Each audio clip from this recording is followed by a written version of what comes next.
Picking the right focal length for your YouTube videos is one of, if not the most important aspect of your entire YouTube setup. If you pick the wrong lens to use, you're not going to be able to achieve the right look or style that you're going for. So in this video, I'm going to show you a range of different focal lengths and how they can affect your YouTube setup, both practically and cosmetically. So before we get started, what's the difference between a 10mm lens and a 200mm lens? Essentially, the lower the number, the wider the lens. And just how wide that lens will be will vary massively depending on what camera you're using. So in this video, I'm going to put all the focal lengths as if we were shooting on a full frame camera. So in the bottom left-hand corner, I'm going to put every focal length that I use as if it was being used on a full frame camera. And we're starting with this. This is a 24mm 1.4 lens, and it's currently the widest lens that I own. I like this focal length for a couple of different reasons. The first one is it fits quite a lot into my space, and if I need to, I can punch into the image and reframe my image completely if I'm shooting in 4K. Secondly, I find that it's quite inviting, and it's almost like I'm bringing you into my space with me. And thirdly, I have this lens and this camera just spare, so it means I never have to move it. I can leave it exactly where it is, so I can just sit down and start recording YouTube videos. But it does have its downsides. Firstly, you might not be able to tell, but my desk isn't really straight when using this lens. It's got a little bit of barrel distortion, so it means that everything's a little bit wonky, and I can correct that in post, but it is a bit annoying. Secondly, it means that my space has to be super tidy. Because you're going to see so much around me, I have to make sure that it looks good. When you start playing with other focal lengths, which are more zoomed in, you're going to find that you don't have to worry so much about the space around you. So that's the 24mm lens, and we're now going to be moving on to the 28-75 from Tamron. And I am going to jump between this lens and other lenses just so I can give you a fair representation of what's available. I'm also going to be taking a look at the 50mm 1.8, which is by far my favorite lens of all time. And then we're going to end it off with an 85mm 1.8 if I've got the space to fit it in, because it needs to go a long way back.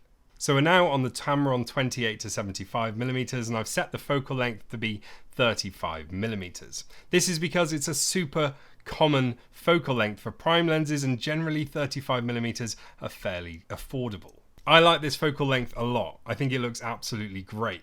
I've got a little bit less desk in the shot, I've got a little bit less headroom, and you can't see the cupboards on either side quite as much. What I don't like about it is I've lost that room to punch in quite as much or punch out quite as much as when I'm using the 24mm. And also I use this lens professionally. I use it for my job. So it's very rarely available for me to actually set it up and use it for a YouTube video. The 24mm is in my office 24 hours a day, so I always have access to that lens. That's why I use it the most. Also, we're shooting at an aperture of 2.8. That's because that's this lens's maximum aperture. The 24mm is a 1.4. Now I'm going to swap over to the 50mm 1.8, and we're going to be shooting wide open at 1.8. I think this is actually my favorite look for this space, but I'll tell you why it's annoying in a second. Okay, so now we're on the 50mm lens. I am having to adjust the settings a little bit in between each time because that's a 1.8 lens. The first one was a 1.4 lens. This is a 2.8 lens. I am trying to match the exposure. Apologies if it's not 100% perfect. So this is my favorite look for this space. And when I was actually setting it up, I was trying all of these different lenses. I spent hours trying to decide which one was best. And this one was my favorite.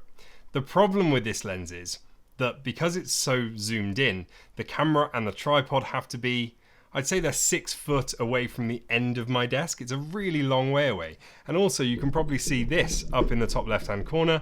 This is my monitor. It's probably in your top right hand corner. Let me move that out of the way. So you'll start to see things entering the frame that you didn't think was possible because on a wider lens, the camera's closer and it just doesn't obstruct the view of the camera. So I've had to move the monitor. It's now not really in the optimum position. I can't really see what I'm doing anymore. My light is just here, and I imagine when we start to go even further zoomed in, you're going to see that creep into the frame as well. Because the camera and the tripod is essentially in the middle of the room, it just gets in the way. I love what it looks like, but it's not very practical for my space. If I can figure out a clever way to rig this, then this might be the camera and setup that I use eventually. Also, I really like the compression that this lens achieves. It looks more professional and you're less distracted by the things around me and more focused on me. I really wish I could figure out how to achieve this look permanently without having a massive tripod and camera in the middle of the room. We might get there eventually. Right, so enough of the 50mm, I've talked about it enough. The next one we're going to go for is 75mm on the Tamron 28-75. Okay, so we're now at 75mm. I'm not going to be able to go a massive amount further because I'm nearly at the end of my office. I'd say that camera is probably about 8 to 9 feet away from the edge of my desk.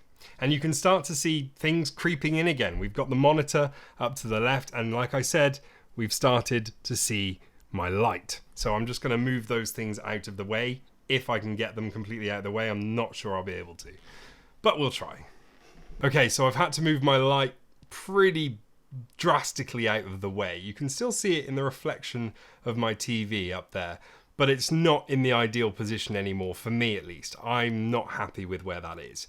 My monitor, again, not in a great position. If I spent a lot of time trying to get this right, then I could do. The light would have to be further away and brighter to achieve the same kind of look. But again, I'm really happy with how this looks. I love that compression. It just looks so professional to me. The more compression, the more zoomed in, usually for me, the better it looks. And I feel like I could actually be hosting a show with a look like this. Welcome to the color checker show. I don't know. I just really like it. But again, it's not practical. This camera is such a long way away from me. It dominates this whole space because I can't simply walk through the office anymore.